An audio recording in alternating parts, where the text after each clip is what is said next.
Happy birthday to you. Happy birthday to you. Happy birthday, happy birthday. Happy birthday, Gian. Yay! Sana po hindi na po si mama magkasakit, tapos gumaling na po ako, tapos wala na po magkasakit sa amin.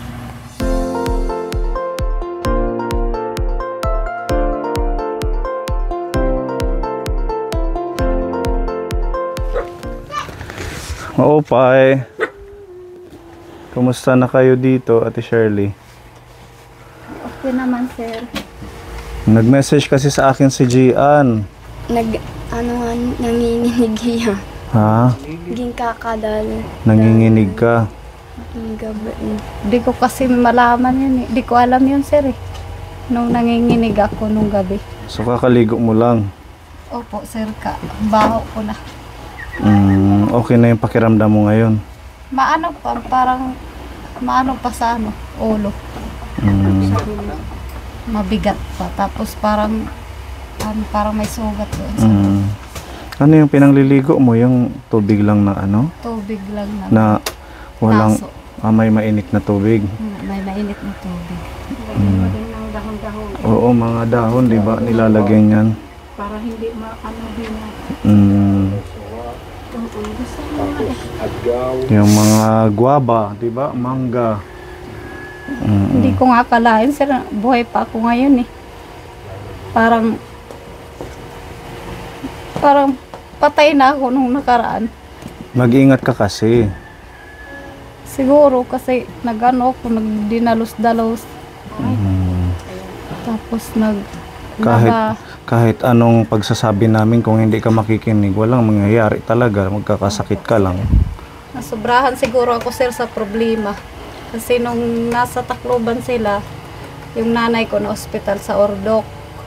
Saang Ordok? Doon sa Oras. Oras. Oo, nanghihingi sa akin ng pambili ng gamot. Tapos yung isa ko naman na kapatid na inoperahan nung kailan lang, yung nakaraan na buwan. Na ano rin, hindi rin makalakad. Yung mindset mo dapat bilang magulang, ganito, no? Magpapalakas ako, gagalingan ko para sa mga anak ko. Yun dapat, hindi yung mag-iisip ka na ipupukpuk ko yung ulo ko kasi ganito, ang dami kong problema. Hindi yun yung solusyon, di ba, Mamili? O wag mong iisipin na ganun kasi may mga anak ka nakapaligid sa'yo. O kung ikaw ang panghihinaan ng loob, walang mangyayari. Nag-message siya sa akin kasi nga yun nga na ano daw siya sa'yo. Hindi ko alam yan, sir. So si Gian, kumusta naman? Okay naman ako, sir. Hindi siya nakapasok ng 1 week. 1 week na. Tapos 2 days. Bakit? Babantay sila sa akin. Paano yan? Ang dami mong na-miss na mga aralin kung 1 week mahigit. Tapos papasok na sa sana kahapon, wala din siya. Ballpen niya, nakaw doon yung ballpen niya doon sa school. Paminsan, sir, sumasakit yung dibdib kung hindi ako nakakapasok minsan. Oo, kasi sa ano mo, sa tawag dito, rheumatic heart. Tapos ulo ko, sakit din. Nagpaalam ka ba sa teacher or sa mga kaklase mo, nagpasabi ka? Nag-excuse letter naman ako, sir. Anong sabi? Okay daw naman. Tsaka hindi naman po yung ano namin sa isang araw, ano lang, half day yung pasok namin. Kalahating araw lang yung ibang ano, days na... Sa umaga lang. Sa umaga lang. Hindi ko akalain pala nag-text pala si Gian sa inyo, sir. Naawa na po kasi ako kay mama. Kay kakadali ang gabi. Kaya napamessage ka. Kasi giniginaw ka daw or parang nanginginig ka sa gabi. Oo, nanginginig ako. Tapos parang basta mabigat yung ulo ko, mabigat yung katawan ko, masakit dito. Gumaganyan, punta dito. Mag-iingat ka, Ate Shirley. Ilang anak mo na, dapat alam mo na yung binat. Hindi naman ako nabinat dati. Kaya nga, nakakailang anak ka na, dapat alam mo na yung effect ng binat sa kagaya mo. Ilang anak mo na to, di ba? Panglima. Oh, so Trabaho ako panglima. ng trabaho dati, hindi ako nabibinat. Ngayon lang. Ito lang Kasi, ang ano. ano na tayo ngayon, Matanda na pag nagkakaedad. Kalakas na yung resistensya. Yung kulang nga lang sa pagkain, nakakabinat yan sa bagong panganak. Eh. Siguro kasi nung maulan, wala kaming makain eh.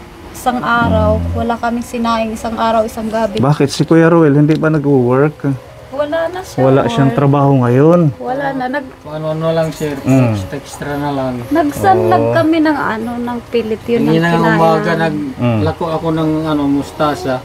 Hanap ulit ng iba, yung mga kahit saan na mga labor, mga construction, di ba? Meron naman daw, pero mga destino daw, malalayo daw. Malalayo. Mm. Gusto mo lang dito lang sa bayan. Kasi syempre yung baby nyo. Kasi mag-uuma na rin. Ay oo, magpapalayan na ano. Kailan kayo mag-start mag-ano, palay? Ngayon na, November. Next month. Oo, so babalik kayo doon sa taniman. Ang layo nun, di ba? Oh, malaki na si Pugi, oh. Di ba? Na-miss ko nga yan, sir, nung nagkasakit ako. Bless mo, God bless you. Miss ko yan. Ang Pugi, kamukha ng daddy, oh. Lutsog-lutsog. Anong gatas niya ngayon? Bear brand. Bear Brand. Oh, hiyang siya sa Bear Brand, ano? Ito nga, ginagawa namin yung pinag-anuan, tanggalan. Oh, ayan, ang ganda. Para siyang chandelier. Hindi pa kasi na ano, natusok-tusok, kaya din pa lahat. Oh, ilang buwan na to si baby? 3 months. Wala pang ano, yung binyagan, wala pa. Wala pa. Mag-iipon pa. Wala pa kami pambayad. Diba? Ito si Hasim, hindi na rin na-school. Wala daw yung, Ha? sabi daw ng ano niya, ng teacher niya, wala sila pasok. Diba? Pag hindi mag-school, walang magandang future. Diba, Tita Wanda? Oh, anong masasabi mo, Tita Wanda, pag hindi nag-i-school? Naku, hahawak ng pala. Ha? Pala ang hawak sir. Pag alin? Pag hindi nag-aaral. Pala. Oo, pala. Construction ng bagsak. Mahirap ang ano, no? Mahirap pag hindi sanay. Lalo na pag yung ikaw ay masilan. Oo, mahina ang katawan. Talagang hindi ano. Kaya Hasim, mag-aral ka kung ayaw mo magbuhat ng mabibigat pag lumaki ka. Sabi ko nga sa kanila, mag-aral kayo kasi huwag kayo tumulad sa akin na walang pinag-aralan. Kasi yung nanay ko, dati, doon kami nakatira sa gitna ng kagubatan. Malayo talaga doon sa Taytay, Old Taytay. Malayo. Pag nilalakad namin galing sa bayan, Oo. isang araw yan papunta doon. Pag hindi malakas yung lakad namin, natutulog kami sa daan. Bago kami makarating doon sa tinitirahan namin dati. Kaya hindi ako nakapag-aral. Ang mahirap lang, hindi ka na nakapag-aral, hindi ka pa madiskarte. Gutom ang aabutin. Opo, sir. Oo, kailangan kahit hindi nag-aral, marunong magtanim, tapos maglukad. Oo, lahat ng pwedeng pagkakitaan. Ganun yun. Kundi lang nga, murang lukad. Naglukad na ako sir. Ha? Naglukad na ako kundi murang lukad. Nagmahal na, 29 ang kilo. Ngayon? Ngayon? 29 na. Testing. Yung ano na, yung luto na. Ito na yun. Oh, di ba? Ah, pwede na yun. Yung hilaw. Yung hilaw, 12. Pero yung ano nila, yung kuprasan, malayo. Nasaan? Isang araw doon sa Lampas pa ng San Patang. Andres yun. Oh, ang layo, ano? Nilalakad, mga ilang bukid pa yung nilalakad. Kailangan madaming ano si Kuya Roel, sideline. Kay tingnan mo si cute-cute para mabinyagan. Ano? Pwede nyo naman pabinyagan yan kahit ano lang, pansit, Ate Shirley. Di ba, Ate Ruby? Kahapon, birthday ni Gian. Ah, birthday mo kahapon. 18. Di Nung natin alam. sinilibrate nyo nung nakaraan, 13 yun. Nung tinulungan nyo. Isang taon na. Mula nung Nakalimutan na tinulungan natin. 13. Happy birthday. Kahapon naman 18. Wala ba tayong pancake dyan? Sa kwarto. Ano lang? Oh, sayang. Ano yung ano niya yung Hindi namin alam talaga. Nakalimutan na namin. Ni Gian. Mustasa. Oh, masarap yun. Kantahan na lang natin. So, Mamili, halika dito. Ito si Mamili, magaling kumanta ito eh. kape. Para kita may video dida. Wala. Yung kinakanta mong pangharana sa ano, yung... Nga adlaw. Oo, sige. Yan na Nga adlaw, imo kaadlawan. Anhingyap namon ikay magmalipayon. Tagan kauntahin halawig nga kinabuhi. Nganin maupay nga kabubuason. Bisan kun kapus anamon Himtang may danamigahatag. guti ay nga butang. Anamong kasing-kasing punuhin pagtuman. Waray katapusan. Happy birthday. Happy birthday! Happy birthday! Naiyak na siya, Huwag Mami. umiyak. Tawa lang tayo. So, ilang taon na si Gian? 14 14 ngayon. na. Kahapon. Hindi namin alam, sorry. Dapat sinabi mo dun sa message mo. Ba't di mo sinabi? Salamat. Salamat po, sir.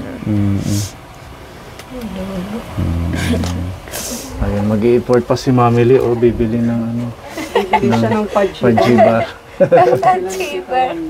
Hindi talaga namin alam kung ano nasabi mo lang. Edi, nagbili kami ng cake. Naluoy gadi nahawa gadi Gian sobra siguro sa akin. Kasi nung last birthday niya, may cake tayo nun eh. Oo. Saka may damit na kulay pula. Na 13 nung unan nyo kami ng tinulungan.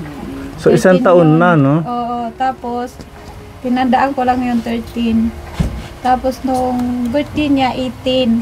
Oo. Na ano naman sinelebrate yun nung 18. Maliwalas na yung mukha niya, ano, kumpara dati. Siguro, umaano na, gumaganda na yung kalusugan niya. Tsaka, yung gamot mo, nagtitake ka pa ng gamot. Opo, sir. Marami pa. Marami pa. Patingin Kasi nga. may isang box yun na binili nyo. Tapos, ano yun? Wala, tingnan. Tingnan natin para ma-update kung ilan pa yung ano yung kulang. Ito pa yung mga gamot niya kapunin. Madami pa ano.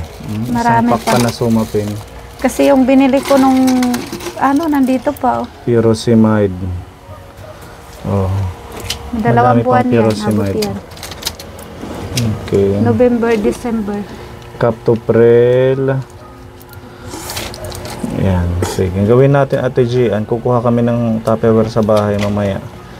Ihiwalay mo natin ito, no? Kasi para hindi magulo yung gamot mo. Monitor natin kung ilan pa yung quantity, kung ilan pa yung mga natitira. Kasi hanggang ano to, di ba? Hanggang March? March 24. Oo, yung pag-take niya nitong isang set na gamot, sabi ng doktor sa kanya. Ayan, mga furosemide. Mahal ang isang box, ano? Ano, 8 ka box, ano? 8,000, 8 ka box. 8,000. Hinoxin. Ayan. Yung mga wala na Gian, iaano mo, no? Itatapon mo. Yung mga banig na wala ng laman. Kagaya na ito, wala na. Para hindi na siya makakasikip sa Marami na container. sana yan yung nabawas dyan kung nakainom siya ng gamot sa isang linggo. Isang linggo mahigit yung menstruation niya. Digoxin. Ayan, lagay natin dito. Para sama-sama. Kuha tayo ng Tupperware sa bahay. Ito ay Captoprel. After 2,000. election, awa ng Diyos, makakahingi na tayo sa DSWD, ano? Para hindi na Sabi daw nila, makakaano daw pag tapos na ng election ban. hindi na tayo bibili masyado ng mga medisina. Ngayon lang kasi Hingi daw. dahil ban yung ano paghingi ng tulong daw. Okay, tapos Captoprel. Kabisado mo naman to Ate Gian yung pagtitik ano lahat. Yan, wala na. Basta 2 times tatanggalin a mo. day, 3 times a day, 1 times a day. Okay. Yung kanyang Somapin, madami pa. Ito naman yung Captopril, Pyrazinamide, Digoxin. So, dadagdagan natin yan. Mag-aano tayo, magbibili ng kahit pang 1 buwan kasi meron tayong papaabot na tulong galing sa ating sponsor. So, para, yung iba siguro, dahil nga nag-message si Gian, wala siyang pambili ng gamit sa school. Ballpen sir. Ballpen at saka Nangihiram na ako sa kalsyon. nanghihiram ka lang sa classmate mo ng ballpen. Ano pa yung wala mo? Papi, yung 1/2. Sige, bibili tayo. Ayan, para kahit pa paano. Basta isi-save natin ito para sa gamot, Ate Shirley.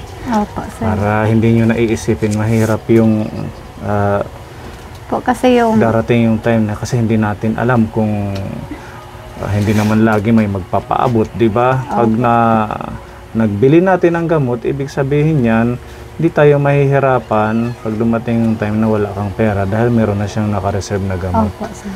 Oo, magbabawas lang tayo dito ng pambili ng pagkain para kahit pa paano kailangan yun, ma-maintain yung kalusugan ni Gian at saka yung sa kanila. Oo, ayan. Thank you so much po kay Tita Beth ng Australia. Meron siyang pinaabot na pagmamahal na 4,000 pesos. Tita Beth. Salamat po, Tita Beth.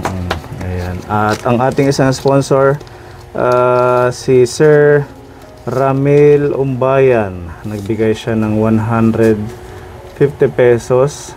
Ayan, di ba? Malaking Salamat tulong po. din to. At ang ating anonymous sponsor nagbigay ng 250 pesos. At isang anonymous sponsor nagbigay ng 2,000 pesos. Bali, lahat to ay 6,400 pesos na pagmamahal para kay Ate Gian. Salamat. Hanggang March na yan. Hanggang March Na na. ano na yan, hanggang March 24 na yan. Na ano na yan, lahat na yan. Anong gusto mong prutas, Ate Gian? Orange. Orange at saka Kahit ano lang sir. okay naman. Tinapay. Oh, sige, bili ka ng 100 pala ang tinapay. ano nito. Opo, 100 capsule yan. Kasi ang isang banig, 10 na eh. Bali, 6,400 ano. Hawakan mo, Ate Shirley. 1, 2, 3, 4, 5, 6, 6,100, 200, 300, 400. Yan. Galing po yan sa ating mga generous na mga sponsors. Kay Tita Beth ng Australia, nagbigay siya ng 4,000 pesos. Anonymous sponsor, 2,000 pesos. Kay Sir Ramil Umbayan, 150 pesos. At sa ating anonymous sponsor, 250 pesos. Kaya 6,400 pesos yan. Thank you so much po sa nagbigay po ng tulong sa amin. Nagbigay po ng pera sa amin. Tsaka Tita Beth, maraming salamat sa Kapuni, Team Kapuni po. At saka nagpapasalamat po ako kay Lord na buhay pa po ako ngayon. Nag-aagaw buhay po kasi ako ng 1 linggo. Tsaka salamat Gian. Mahal pala ako ni Gian. Kala ko Oo hindi ako naman. mahal ng mga anak ko. Dapat keep on fighting kahit anong Oo. isipin mo yung mga anak mo at saka isipin mo yung asawa mo. Part 2. Okay, happy Singing. birthday. Dito kami. Singing birthday. Dito. Ayan, may pancake, pajibar na tayo. Wow. Maganda pa yan. Happy birthday to you. Happy birthday to you. Happy birthday, happy birthday. Happy birthday, Gian. Yay! Hey! Wish. Wish. Sana po, hindi na po si mama magkasakit tapos gumaling na po ako tapos wala na po magkasakit sa amin. Yun lang po. Yay! Happy birthday! Yes, di ba? Nairaos kahit sa simpleng pamamaraan ni Mami Lee. Yung kandil natin. Tanggalin na natin ang posporo. Ikaw na. Hati kayo ni Hasim. Hasim, halika Hasim. Ayan. Tikman mo ang cake natin mo. Sir, kasi Kik Gigi. Masarap Asim, yan. Mahasa eh. Di ba masarap? Sana magpagaling ka na, sana gumaling ka na. Sana mawala na yung sakit doon sa loob ng puso mo. Wish ko sana na, Lord, sana pagalingin mo yung anak ko. Hipuin niyo po yung puso niya. Lamragan niyo po yung isipan ng anak ko. Yun lang. Sana maging Ayok na. habang buhay ka malakas. Maraming salamat, Mama, sa bigay mo pagmamahal sa amin. Sana nakasama ka pa namin ng matagal. Tapos, sana hindi ka na magkasakit. Kaya hindi naman ako magkakasakit. Binat lang yun eh. Palakas ka, Ate Hindi Shirley. naman ako magkakasakit eh. Malayo naman sa akin yun. Happy birthday, Ate Gian. Hug kay ate, hug. Love. Happy birthday, Jian. Tapos, magpagaling ka na para tuloy-tuloy ang pag-aaral mo. Happy birthday din. Maraming salamat po sa lahat ng sponsor na tumutulong sa akin. Malaking tulong po sa amin. Maraming salamat po sa inyong lahat. Sa mga kapo ni sponsor po. Lalong-lalo na po kay Sir po. Tsaka kay Papa Jesus po. Thank you po, Lord. Lagi kang magpe-pray, no? Opo. Baka may kanta si Kuya Hasim sa ating mga viewers. Sige, ay magaling yung kumante, Sim. Sige na, kanta na. Ko ay may lobo, lumipad sa langit. Hindi ko na makita, pumutok na pala. Sayang ang tira ko, pambili ng lobo. Sa pagkain sana, nabusog pa ako. Yeah! Magpakailaman, titir, walago-wago. Daga. Oh, bisit ano mo. Ang cute! Parang sila na. Parang dyan. Ala, sa pa paro-paro, G? Paru-paru G, papa paru-paru G. Paru-paru G, papa paru-paru G. Paru-paru G. Lubay na ako. Lubay. Isa pa, isa. Giling, ocho. Ayaw ay mag-ocho-ocho. Ocho-ocho. Ocho-ocho. Diba? Galing ng palapakan. Eh, dahil magaling siyang sumayaw, meron siyang pangbili ng biskuit. Mhm. Oh, thank you so much. Maano ka ka, Sir? Thank you po, sir. Basta mag-aaral mabuti, ha. Ayan, maraming salamat po sa lahat ng ating mga sponsors na nagpaabot ng tulong kay Jayan, kay Tita Beth ng Australia. Shout out po, maraming salamat kay Sir Ramil Umbayan sa ating dalawang anonymous sponsors, at saka yung mga nagpaabot ng tulong nung huling pagbisita natin, kaya nakabili tayo ng maraming gamot. Ayan, maraming salamat. Talagang kailangan ni Ate Gian ng tulong, lalo na sa pagkanyang medisina. Kaya nung isang week nag fundraising sa kanya, which is nakapag-raise tayo ng pondo at nakabili tayo ng mga gamot niya. Sana mas madami pang support para sa kanya sa hanggang March, kasi yun yung kailangan. Tapos sabi ng doktor niya na pag hindi daw nakuha sa medisina hanggang March, saka magde-decide yung doktor kung mag-undergo siya ng surgery, yung operation sa heart, or depende kung ano maging findings ng doktor. Kaya pag-pray natin siya na maging okay, na hindi na umabot sa operasyon, di ba? Kasi mahirap din naman yung ganun. Tsaka magastos, malaking pera ang kakailanganin. Lahat ng ating viewers, salamat sa inyong patuloy na panonood at hindi pag-skip ng ads. Napakalaking tulong para sa ating araw-araw na misyon. Thank you. God bless sa ating lahat. Pagpalain pa po tayo ng ating Diyos, and to God be the glory. Bye-bye po. Bye-bye, G. Bye-bye. Bye-bye. Bye-bye, Bunjing.